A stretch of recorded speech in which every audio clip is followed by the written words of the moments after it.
Hey everyone, this is Grey Wizard Gaming. I'm Richard, and today I'm talking about what should you buy once you are playing Cthulhu Wars. So I'm going to go kind of quick because I generally do individual videos about a lot of these things. However, some of you are going to be having an opportunity through the Pledge Master of Final Onslaught to purchase some older published things. So this video hopefully is timely as you're making your decisions, or at some point in the future you're playing and you have an opportunity to buy something. What does it do? What kind of group is it good for? So first of all, I would recommend buying factions. That's just me. Personally, the thing I like most about Cthulhu Wars is the asymmetric gameplay between the different factions. So my preference, my personal factions I love and that I notice new players love, or even longtime players love, is I would highly recommend Opener of the Way. So Opener of the Way is well loved in our group, and people play it pretty well right from the get-go. And that, people who play it well, even if they lose, want to play Cthulhu Wars again. After that, I would probably recommend Windwalker. With some groups, Windwalker can it can have a negative effect on your game. It definitely can either be totally weak or super ridiculously powerful. But having said that, I think people like the abilities of Windwalker and they enjoy it as a change of pace from the core factions. After that, I would probably recommend I would recommend Ancients. Ancients are weird. Ancients are very different. And at this point, when you're coming up on your 7th faction to play, Ancients are going to do that for you. There's a lot of stuff here, guys. After that, there's two choices. Either Sleeper, which some people fall in love with and everybody else finds them to be incredibly boring, or dislikes them. Sleeper definitely, I think, is a poor faction to play if you cannot regularly have at least 4 players. Without 4 players, you should not play Sleeper. Generally, I just think it's kind of boring at that point. Whether you can win or not, I don't know. But yeah. If the new rules for the Cho-Cho are being played with the tribes, I actually recommend Cho-Cho before Sleeper. I think if you introduce Cho-Cho, even with the base rules, the normal rules. So if you don't know, guys, the box comes with 1 tribe of Cho-Cho. They weren't called tribes back then, but just 1 tribe of Cho-Cho. And now there's an upgrade that you can get with Final Onslaught that I think is $6, and it basically just introduces 2 more tribes. And those 2 more tribes make Cho-Cho very interesting. Whether it's balanced or not, I don't know, but I think it'll be fun. Sleeper, it's again, I have a guy in the group who loves Sleeper. So I'm not dismissing Sleeper, but you just have to have a lot of players. Otherwise, Sleeper's just not that fun in your group. Okay, so to continue on, you've got your factions, and I really do. I mean, personally, other than the fact that if you're going to buy all these factions, hopefully you've gotten beyond the 5 players that the core game allows. So you should buy the bigger maps that allow up to 8 players. This is a huge upgrade. This is going to allow you to leverage these extra factions. I mean, if you only have the core game, it's fine. Buy the factions. However, I think a lot of us, at least a lot of the players I talk to, they long for that big mega game, and this is what allows you to do it. So I highly recommend buying the bigger maps, and if you buy any more maps, always immediately buy those bigger maps for those two, because the last thing you want is people to show up and say, man, I really want to play Shigai or Library or whatever, and but you can't because you might only have one big map. Okay, so you've gotten your factions. You basically, at that point, have the full experience of Cthulhu Wars. Ancients without some of the neutrals doesn't make sense too much, but that's why you buy the neutrals, right? So, Azathoth. Azathoth, to me, is the most... High Priests. I don't have the box, guys. I actually store the High Priests for each faction inside the other boxes, so I got rid of the High Priest box. Sorry. High Priest is the most important extra box because it gives the High Priest, and especially if you have Cho-Cho, you want everybody to have High Priests. It's just for us, it's part of the game. We literally don't play Cthulhu Wars without High Priests ever. We have them, we play with them, there you go. Okay, so after High Priests, because that's just like standard for us, you just play with it. Azathoth. Azathoth gives you flexibility in your spell books, and now suddenly your gameplay is not going to be as consistent. People are going to periodically just switch out a spell book. I love it. I really, really enjoy the custom spell books. Everything else, it's fine. It's fine, guys.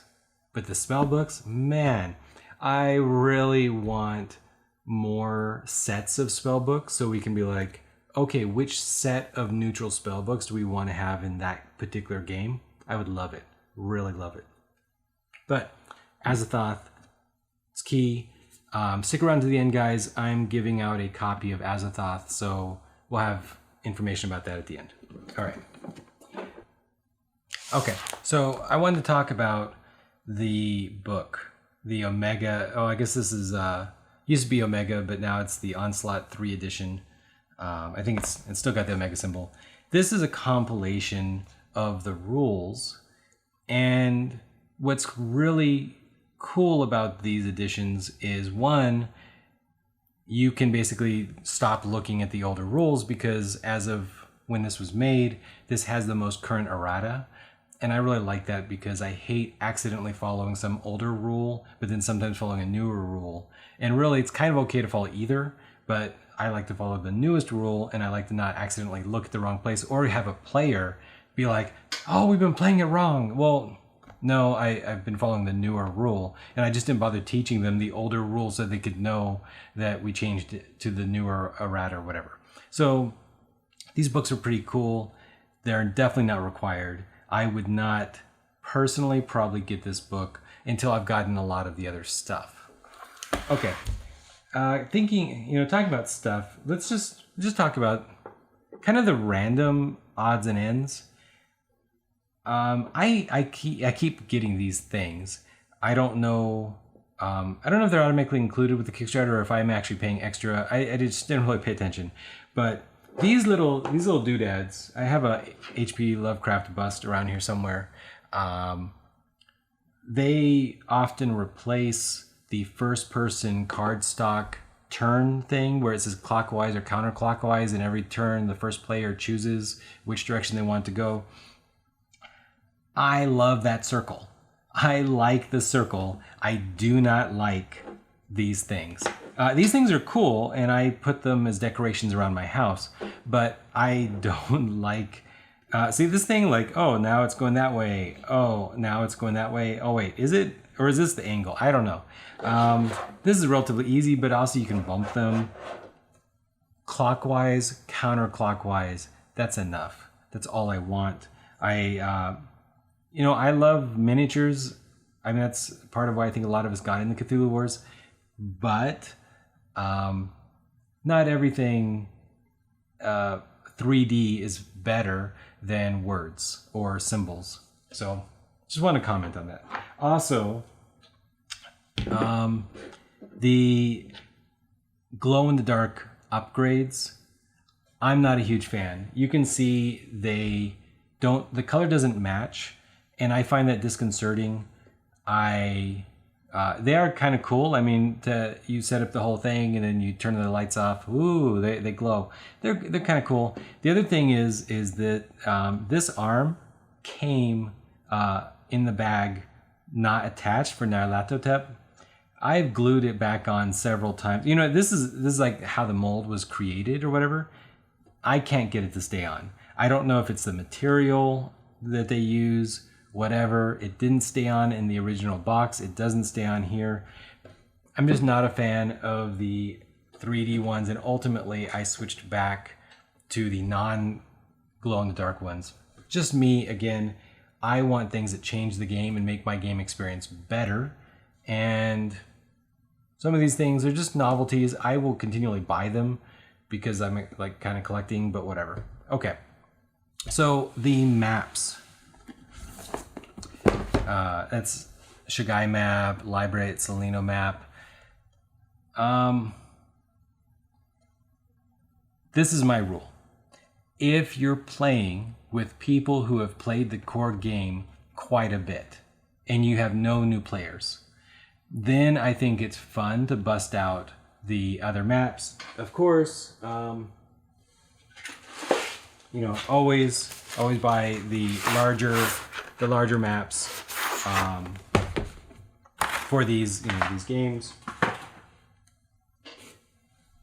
But these maps are confusing, guys.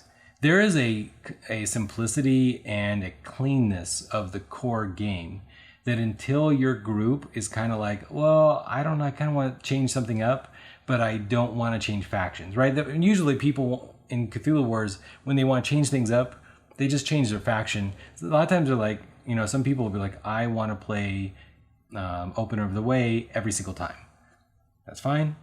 The maps give you these options, and the maps are super cool. I made a mistake and I did not buy the big version of the Library at Salino map, so that's why I'm telling you guys, always buy the big version of the map. All right. I can't tell you which map is better. Things are getting heavier and heavier, guys. I can't tell you which map is better, and I don't have Dreamlands. I tried to buy it, and they sold out faster or whatever during the special sale they had earlier this year or last year. I don't know, whenever. And I didn't get it. I've been trying to get it for a couple years now, and I just refuse to pay more than MSRP. I'm not that guy. So, okay. Neutral units. If you're going to play with the Ancients, you're definitely going to want some other neutral units. But you want them anyways. They're super cool, guys. But here's the thing. The neutral units, I noticed that Sandy seemed to have made this a little bit harder for me because he kind of blended these. So there's a certain type of unit. And basically, I categorize every neutral unit as one of three things. Either it's going to change up the gameplay experience. So people are bored. They want to change it up. Boom. That kind of unit exists. All right, there is a catch-up unit. So if you regularly have some players who struggle, or you have a lot of new players, but they're kind of like, they play a couple times and you just want to help them. Or you just have somebody really good. And so you need to give some catch-up mechanics to the other players. Well, then you have those kind of neutral units. And then you have the neutral units that make combat more interesting. So I've grouped the things that I have, and I'm going to tell you which ones will most help those three things. So first of all, the Great Old Ones Pack 4 And that includes Beatis, Nyogda, Solcha, Ramsey Campbell Horrors Set 2. And that includes the Daloth, the Satyrs, Yogolnak. Also, this isn't really a neutral unit. You have these handicap acolyte rules. So that's another catch-up mechanic. You can totally get that. And you have Nodens. So you have Nodens. And the knot sets, they come like this, guys. They come with these little brown boxes. You just get piles of these things. Like, I had a huge case of these brown things. These all will help people catch up, in my opinion. That's their primary purpose. So the people who are winning won't necessarily want to get these things unless they're just trying to block other people from getting them. So that's the first like group. And I would lean towards probably Great Old Ones Pack 4 out of those the most. I haven't played with the handicap acolyte rules.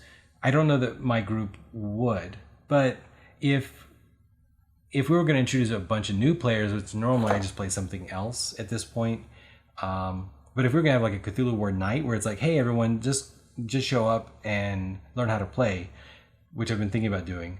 If we do that, the handicap rules would be fun to experiment with. So I think it's cool, but you know. All right. So the units that help with combat.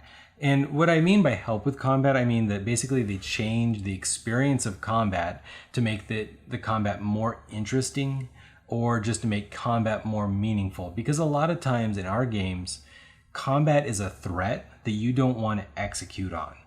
So that threat makes people act differently, and there's a lot of like kind of like playing chicken kind of stuff.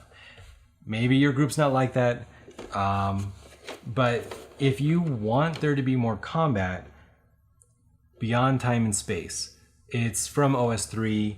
It is really cool. This is the Hound of Tindalos, which I think is super cool just because I love having the creatures that I recognize from the stories. But then it's got Womps and Vuniths. Again, these things are for combat mostly. They change up combat experiences. The Hound of Tindalos is cool because he can't die or can't die easily. These help you change things up. Also, Cosmic Terrors. The Cosmic Terrors, which they're between monsters and Great Old Ones. So like who can capture who can do what, that kind of thing. The Cosmic Terrors are right there in that line. This is the Dole, the Great Race of Yith, and Chacho Utoas. So what I really, number one, if you just like the sculpts, the Dole is awesome. I love this figure.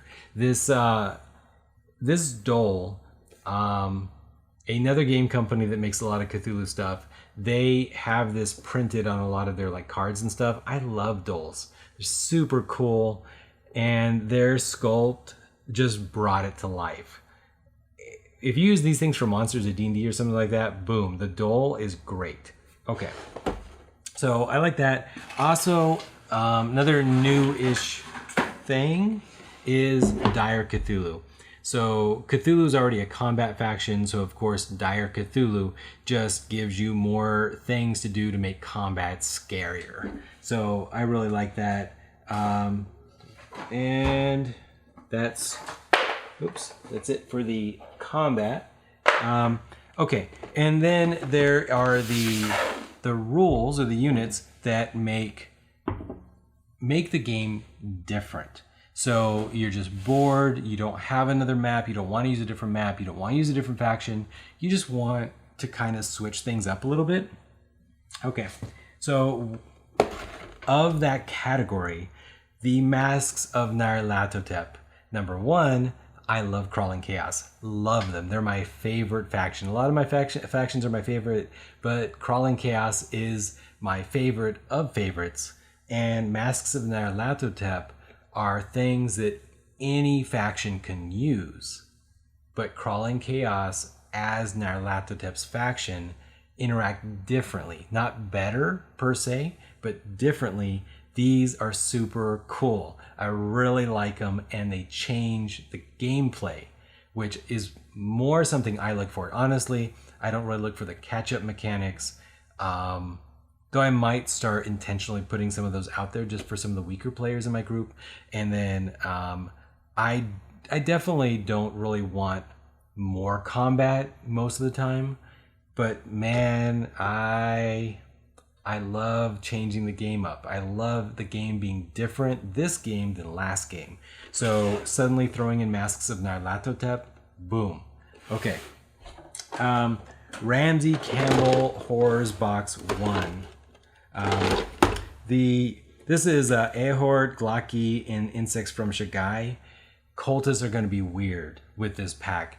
It changes a lot of like how capturing works, or what capture means, and how the cultists work. I think anything that touches cultists, which is the core of the game, right? That's the core. You have to have cultists to get power and do stuff, right? So this is going to change up the game, and I really like that. Then there's the Kako Demon. This is just like a little one-off. Again, these one-offs, they come in little boxes, which makes me a little sad because I don't know where to store them at this point other than piles and piles of little boxes. But Kako Demon, it's a nice little add-on that's just going to add another little thing that's a little bit different. And this, I have mixed feelings about Dire Azathoth. However, if you like the minis, you want this mini. I mean, this mini, it is so cool, right? I mean, come on, guys. This is a great sculpt. It's beautiful. I am ready to worship the Sultan. I love this thing. This thing is great. And what I find most interesting about this, his combat's all chaotic. You don't know if he's really going to help you or not really help you in a combat. You don't know. But this introduces an alternate win condition of allowing you to spend 20 power to win the game. Hate it, love it. I can see a lot of times not wanting this figure in the group, because I can see a lot of people getting really grumpy if the game suddenly ended.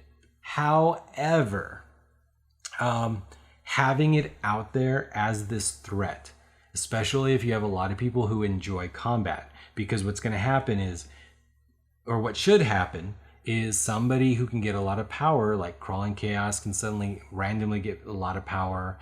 Obviously, Windwalker can have a lot of power. Certain, Black Goat consistently can get a lot of power. The moment that they summon Azathoth is the moment that suddenly everybody should converge and kill this unit. If you enjoy that kind of large swings of gameplay, then I think this is a super fun unit to add to the game. However, if your group likes to execute their plans, and they're all doing their plans, and basically they want the game to end, and then see whose plan was better. In that, those people, they often don't like things that make the game end faster, right? Because they want to kind of play the slow game. And those people often will really get grumpy if somebody has the ability to basically force them to say, you can't do your plan anymore. You have to stop me from my plan. And that's why a lot of people in my group really didn't like the core rules for the Cho-Cho, because they could no longer do what they wanted to do. And instead, they had to constantly kind of keep swatting at Cho-Cho to keep them down. Otherwise, the Cho-Cho just win. And people in my group didn't like that. And I understand. However, I think that if your game starts to get boring, like let them play their plans a couple times. Let them see. Let them get better at executing their plans. But then that's where you introduce these things that do intentionally kind of block people from being able to do what they want to do. So yeah, I mean, this sculpto is great. I'm not super big on painting things anymore, unless it's for art or something that I'm going to keep in the house and not play with. So I don't know, but I am tempted to paint this guy because he is my buddy. I just want to cuddle with him at night. I don't know. And that is really, oh wait, okay guys, all right.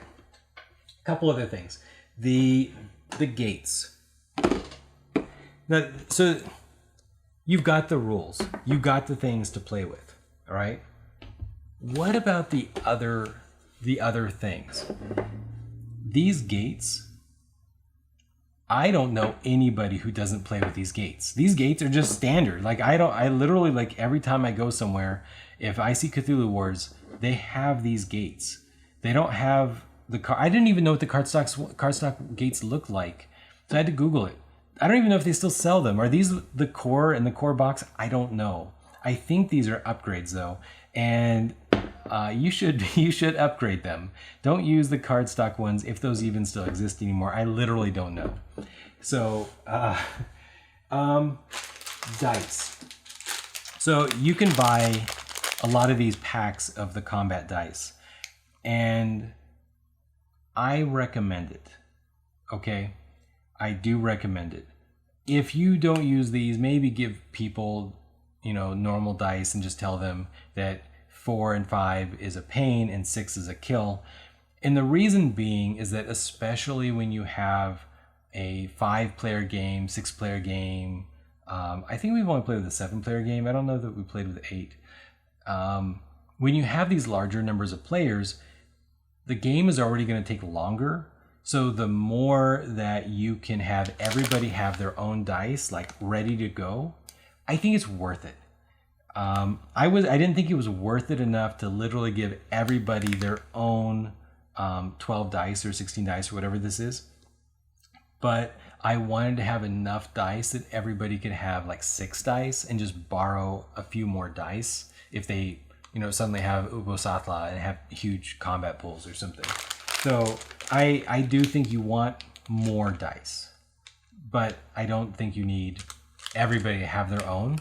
Though I think it'd be super cool if everybody bought their own like favorite factions dice and just brought them. I mean, that would be cool. Like D&D, I have backup dice. I have like a 5-pound thing of dice that people can grab sets out of. But most people want to use their own dice, I think. Okay, so these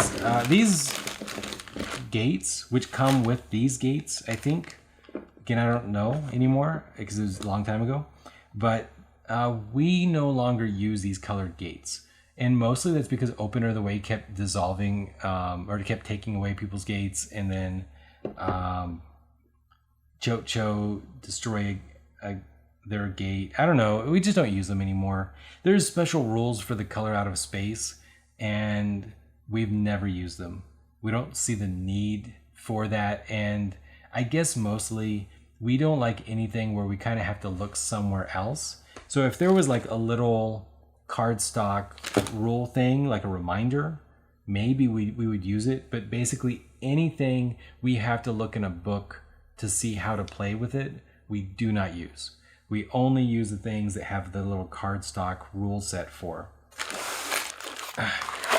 So these plastic upgrades, I actually think the cardstock is really nice, guys. Especially if you get the upgraded, thicker cardstock ones for Cthulhu Wars, I don't think you really need these plastic upgrades. And in some cases, like I said, for the first player marker, we prefer the cardstock over these things. However,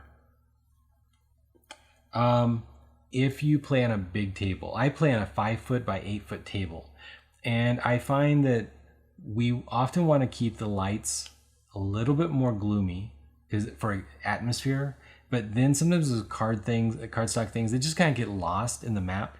These things are vibrant and they stand out. You can see them from across the room. So you gotta understand your group. And I'm not gonna tell you that you should or shouldn't buy these, but if you need to clearly see what's happening across the table, having these 3-dimensional things that are higher, that stand out, I think that it's worth buying, okay? And on a similar note, these colored rings. So these rings, which come in all the colors and all the sizes, I think are worth buying if you have a lot of neutral units, which is all that they're for anyways, right? So, and if you play with larger numbers of players. If you play with 3 to 4 players, you might be okay without them. But if you play with 5 or more players, there's gonna be a lot of neutral units on the board and you're not gonna know whose is who. And so you're gonna constantly be asking, what is that? What is that? Who owns that? These allow you to declare these are yours. So that's it. That's my video of all the things, what they're for, and the order that I would personally kind of buy them. And in some cases you shouldn't buy them because they're not for you or they're not for you yet. But when you reach that point, then you'll kind of know when you should buy them. With that said, I didn't mention anything I don't own. So I want to know, guys, especially from OS 2, which I never got to buy, is there anything that I'm missing that I definitely should get myself? Because I have the same decision. I also backed the latest Kickstarter. So while I don't want to buy anything I already have, what do I want to buy that I don't have? Hey everyone. So as I said earlier, I am giving out a copy of Azathoth. So this is going to be really simple, okay? I'm going to put a link to a Twitter post and a Facebook post. And all you have to do is make sure that you're subscribed to that channel, because otherwise I can't even DM you or anything. So, like the page on Facebook or subscribe or follow the Twitter account, either one. And all you need to do is just retweet the tweet that I linked to in the show notes down below of this video. Okay, I'm going to announce the winner on the 1st. Appreciate all of you. Bye guys.